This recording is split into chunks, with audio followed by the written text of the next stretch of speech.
تو کہاں سے کہاں ہم آ پہنچے. لیکن اس زمانے میں اگر کسی سے پوچھا جاتا, لوگ پیدل سفر کرتے اور لباس بھی پورے نہ ہوتے, تو جب کسی سے پوچھا جاتا کیا حال ہے تو وہ لمبا ہاتھ کر کہتا اللہ کا شکر ہے. اس کی باڈی لینگویج بتاتی تھی کہ وہ اس کا رواں رواں اللہ کا شکر ادا کر. تو اس کا لہجہ بتاتا تھا, اس کا انداز بتاتا تھا کہ وہ اللہ کا شکر کس گہرائی قلب سے کر رہا ہے. تو وہ کہتے ہیں اللہ کا شکر ہے. اور آج جب کہ اتنی نعمتیں لوگوں کو میسر ہیں, اتنا کچھ نصیب ہے, عالی نصب گھروں میں رہتے ہیں, لمبی لمبی گاڑیاں ہیں, سہولتیں ہیں, آسودگیاں ہیں, آسائشیں ہیں, مالی آسودگی ہے, رہائشی آسودگی ہے, کھانے پینے کے وافر سامان ہیں, ٹیبل پہ اتنے کھانے لگے ہوئے ہوتے ہیں کہ باری نہیں آتی کھانے کی, اور اس قدر لباس ہے کہ موسم گزر جاتا ہے اور بعض لباس بدلنے کی باری نہیں آتی. لیکن اس کے باوجود کسی سے پوچھیں جناب کیا حال ہے, آسودہ حال شخص سے بھی پوچھیں تو وہ بھی بڑے آہستگی سے کہتا ہے بس چل ہی رہا ہے. تو وہ زمانہ تھا کہ جب لوگوں کے پاس کچھ تھا نہیں تو لمبا ہاتھ کر کے کہتے, تشکر کا لہجہ کتنا دل آویز تھا, اللہ کا شکر ہے. اور آج کہتے بس گزر ہو ہی رہی ہے, بس چل ہی رہا ہے. تو ناشکری بڑھتی چلی جا رہی, اتنا کچھ ہونے کے باوجود جو ہے وہ ان کا بھی چل ہی رہا ہے. تو کہا ان الانسان لربہ لکنود, بے شک انسان اپنے رب کا ناشکر ہے. اتنی نعمتیں کھانے کے باوجود, اتنی دولتیں سمیٹنے کے باوجود, اتنی عزتیں پانے کے باوجود, اتنی آسائشیں حاصل کر چکنے کے باوجود, دولت کے اتنے انبار رکھنے کے باوجود, اس کی زبان بولتے ہوئے کتنے بخل سے کام لیتی ہے کہ بس گزر اوقات ہو ہی رہی ہے. اور میاں تیرے رب نے تجھے اتنا کچھ دیا, یہ دولتیں, یہ دولتوں کے انبار, یہ آسودگیاں, یہ بہاریں, یہ سب کچھ نہ ہوتا, تجھے زندگی بخش دی تھی, اس کا ہی شکر تیرے اوپر واجب تھا. اللہ اکبر. اللہ نے حضرت انسان کو یہ جو کچھ دیا ہے, کتنی چیزیں ہیں ہمیں پتہ بھی نہیں کہ وہ نعمت ہے, لیکن اللہ نے ہمیں عطا کی. دنیا کا ایک امیر ترین شخص تھا اناسس, تو اس کے یہ آنکھوں کے جو پپوٹے تھے یہ کام کرنا چھوڑ گئے. ہمیں کبھی اس کا احساس بھی نہیں ہوا کہ یہ کوئی نعمت ہے.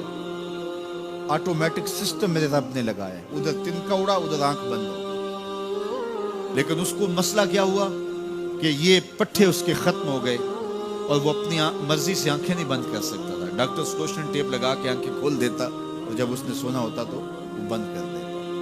دنیا کے امیر ترین لوگوں میں سے ایک نام تھا. تو کسی نے اس سے پوچھا کہ تیری زندگی کی سب سے بڑی خواہش؟ اس نے کاش اپنی آنکھیں اپنی مرضی سے کھول سکوں. کہا اس کے لیے تجھے کوئی قیمت لگانی پڑے تو کتنے پیسے لگا سکتا ہے؟ کہا ساری دولت لگ جائے, کاش میں اپنی آنکھیں اپنی مرضی سے کھول سکوں. مجھے یہ بتائیے کہ حضرت انسان کو کیا کچھ نہیں اللہ نے دیا. یہ لعاب ہے نا, لعاب ہم روز پھونکتے ہیں, یہ مقدار سے کچھ کم ہو جائے تو بولنے میں دقت, نظام انہضام خراب. یہ جو لعاب ہمارے منہ میں آتا ہے جو ہم تھوک دیتے ہیں, یہ قدرتی گریس ہے جو بولنے میں مدد دیتی ہے, نظام انہضام کو ٹھیک رکھتی ہے. اور اگر یہ لعاب کم ہو جائے مقدار سے تو نظم خراب ہو جائے. اللہ اکبر. تو ہم نے کبھی سوچا کہ یہ بھی نعمتیں ہیں؟ باقی روشن آنکھیں, چمکتا چہرہ اور زور آور ہاتھ, چوڑی چھاتی, دھڑکتا دل, اور کہتے ہیں اس دماغ کا اگر کمپیوٹر تیار کیا جائے تو نیو یارک شہر سے بڑا ایک بکریاں چلانے والے شخص کے دماغ کا کمپیوٹر بنا. یہ حضرت انسان کو اللہ نے اتنا کچھ دیا ہے, اور پھر اس کو نعمتیں دی, عزتیں دی, جائیدادیں, زمینیں, لمبی لمبی گاڑیاں, عالی نسب پلازے, کتنا کچھ دیا. پھر خوبصورت اولادیں دی, کیا تسکین قلب کے لیے رکھا اس نے. تو اس کے باوجود بھی یہ کہہ رہا ہے بس چل رہا ہے, گزر اوقات ہو رہی ہے. ان الانسان لربہ لکنود. انسان اپنے رب کا کتنا ناشکر ہے, اس نے کیا کچھ اسے عطا کیا, کیا کچھ عطا کیا, لیکن یہ شکر کا کلمہ بھی نہیں بولتا, بخل سے کام لیتا ہے. تو کہا یہ ناشکر ہے اور اس پر کوئی خارج سے دلیل لانے کی ضرورت بھی نہیں ہے. وَإِنَّهُ عَلَىٰ ذَلِكَ لَشَهِيدٌ. اور یہ خود اس پہ گواہ ہے. ذرا اپنے اندر اتر کے دیکھے تو یہ کتنا بخل کرتا ہے شکر ادا کرنے میں, اسے خود سمجھ آ جائے گی. وَإِنَّهُ لِحُبِّ الْخَيْرِ لَشَدِيدٌ. اور اس کی ایک خصلت یہ ہے کہ یہ دولت کی محبت میں بڑا سخت ہے. دولت کی محبت یہ بہت زیادہ اپنے سینے میں پال چکا ہے اور یہ دولت اس کی محبوبہ بن گئی ہے. دولت تو اس کی ضرورت ہونی چاہیے تھی لیکن اس نے اس کو اپنی محبوبہ بنا لیا. وَإِنَّهُ لِحُبِّ الْخَيْرِ لَشَدِيدٌ. اس کو محبت زر شدت سے ہو گئی ہے. سویر سے شام تک اس کا وظیفہ ہی یہی ہے. اس کی زندگی کے اندر منصوبے یہ چلتے ہیں. اللہ نے اتنا نوازا ہوا ہے, اس کی ساری زندگی آسودگی سے گزر سکتی جتنا اس کے پاس موجود ہے, لیکن اس کے باوجود ہر وقت اس کے دماغ کے فیتے پہ یہی چلتا ہے اور یہی کہانی چلتی ہے, یہ زیادہ کیسے ہو, یہ زیادہ کیسے ہو, یہ زیادہ کیسے ہو. اس طرح نے اس کو بے چین کر دیا ہے اور خواہش زر نے, حوث زر نے اس کا چین چھین لیا ہے اور اتنی محبت جاگزی ہوگی اس کے دل میں کہ اللہ کی محبت کے لیے اس کے دل میں جگہ ہی نہیں بچی. وَإِنَّهُ لِحُبِّ الْخَيْرِ لَشَدِيدٌ. اللہ اکبر. اب پہلے گھوڑوں کی اداؤں کی قسمیں کی, پھر اس کے بعد حضرت انسان کی یہ جو بڑی خامیاں تھی, جو خامیاں جڑ ہیں اس کی باقی خامیوں کی, ان کو بیان کیا. ایک تو ناشکرہ ہے, جو ملا ہے اس پہ یہ شکر ادا نہیں کرتا, حالانکہ اگر وہ شکر ادا کرے, رب کا وعدہ ہے کہ اگر تم شکر ادا کرو گے میں اور زیادہ دوں گا. ایک تو یہ شکر نہیں کرتا, اور دوسرا یہ ہے کہ دولت کی محبت اس کے رگو ریشہ میں رچ بس گئی ہے. بلکہ اللہ تعالیٰ نے ان بد نصیب لوگوں کی کہانی بیان کرتے ہوئے کہا جو دولت کو مقصود ہی بنا بیٹھے. الذی جمع مالا وعدد. یہ وہ بد نصیب لوگ ہیں جو مال کو جمع کرتے ہیں اور گنتے رہتے ہیں, بار بار حساب کرتے ہیں. الذی جمع مالا وعدد. مال کو جمع کیا, وعدد, اور بار بار اس کو گنتے رہے. اتنے ہو گئے, اب اتنے ہو گئے. اللہ کلا لینبذن فی الحطام. پہلے شرف میں الذی جمع مالا وعدد یحسب ان مالہ اخلد. یہ گمان کرتے ہیں کہ ہمارا مال ہمیں لافانی کر دے گا, مال کی کثرت سے ہم محفوظ ہو جائیں گے اور ہمارا کچھ نہیں بگڑے گا. دولت اتنی ہوگی تو ہم ہر طرح سے حفاظتوں کے ساتھ میں آ جائیں گے, ہمارا مال ہمیں لافانی کر دے گا. یحسب ان مالہ اخلد. اللہ تعالیٰ نے فرمایا کلا, ایسا ہرگز نہیں ہے, یہ تمہاری بھول ہے کہ مال تمہیں لافانی کر دے گا, مال تمہیں مرنے نہیں دے گا, مال تمہیں محفوظ کر دے گا. کلا, ایسا ہرگز نہیں ہے, بلکہ کیا ہے, لینبذن فی الحطام. ہم تمہیں پکڑ کے آگ میں ڈال دیں گے. لینبذن کے لفظ پہ اگر غور کیا جائے تو عربی میں جب ان کا جوتا پرانا ہو جاتا تو پرانا جوتا جب پہننے کے بھی قابل نہ رہتا تو اس کو اتار کے ایسے حقارت سے پہنتے اور اس کے لیے لفظ استعمال کرتے نبذت النال. میں نے جوتا پھینک دیا.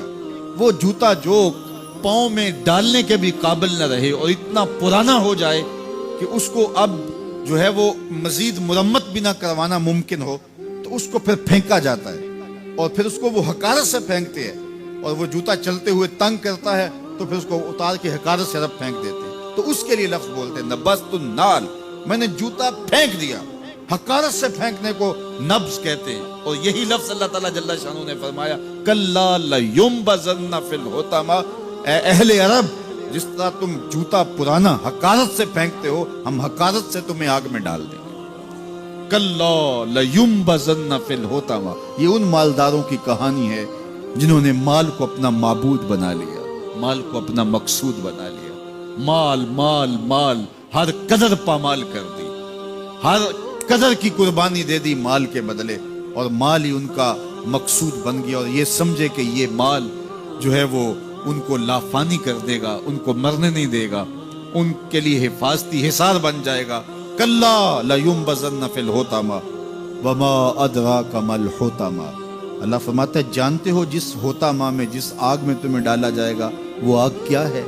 مل حطامہ, کیا تمہیں پتا ہے وہ حطامہ کیا ہے؟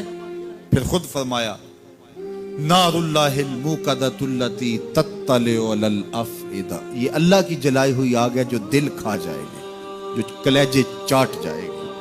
تم حب زر, یہ حب دولت اور حب دنیا, یہ تمام برائیوں کی جڑ ہے. تو اس لیے اپنے اندر سے محبت زر کو نکالنے کی کوشش کیجئے اگر کہیں آپ کو داخل ہوتی محسوس ہو رہی ہے، اور حب دولت کو نکالنے کے لیے زکوٰۃ صدقات اسلام نے ہمیں یہ نظم دیا۔ اقبال نے کہا تھا حب دولت تلف می سازت زکوٰۃ، زکوٰۃ حب دولت کو زائل کرتی ہے، جب اللہ کی راہ میں لٹاؤ گے تو اس سے کم بھی نہیں ہوگا۔ میرے حضور نے 3 چیزیں قسم کر کے کہی، حضرت ابو کبشہ الانماری رضی اللہ تعالیٰ عنہ سے مروی ہے۔ میرے حضور نے ارشاد فرمایا اگر کوئی شخص کسی کو معاف کر دیتا ہے تو اس کی عزت کم نہیں ہوگی، میں محمد اللہ کی قسم اٹھاتا ہوں۔ دوسری بات میرے حضور نے فرمائی کہ جو شخص مانگنے لگ جاتا ہے، سوال کا دروازہ کھول لیتا ہے، اللہ اس کے لیے محتاجی کا دروازہ کھول دیتا ہے، اس کی کبھی کمی پوری نہیں ہوتی۔ اور تیسری بات میرے حضور نے قسم کر کے کہی ما نقص مال عبد من صدقہ، کہا میں اللہ کی قسم اٹھا کے کہتا ہوں کہ صدقے سے مال کم نہیں ہوتا، صدقے سے مال گھٹتا نہیں ہے۔ تو ایک تو مال بھی نہیں گھٹے گا، یہ ضمانت کس کی ہے؟ میری نہیں ہے، یہ رسول اللہ کی ضمانت ہے۔ ایک تو مال بھی کم نہیں ہوگا، اور دوسرا یہ ہے کہ حب دولت ختم ہوگی۔ حب دولت تلف می سازت زکوٰۃ، یہ ماہ سیام آ رہا ہے تو زکوٰۃ سے حب دولت کو کم کیجئے، بلکہ صدقات دیجئے، نفلی صدقات کیجئے، غرباء کی مدد کیجئے، مساکین کی مدد کیجئے، اپنے غریب محتاج رشتہ داروں پہ غور کیجئے، ان کی مدد کیجئے، اپنی ہمسائیگی میں دیکھیے، پردے سے مدد کیجئے، ان کی عزت نفس بھی مجروح نہ ہو۔ یہ جو نمائش لگا کے 10 اخباروں میں چھپوا کے لوگوں کی مدد کرتے ہیں، اس سے گریز کیجئے۔ کبھی سوچیں کہ اگر آج کسی کی بیٹی لائن میں کھڑی ہے تو کل اگر یہ مرحلہ میری بیٹی کے لیے آ جائے تو پھر میرا مزاج کیا ہوگا؟ تو عزت نفس کا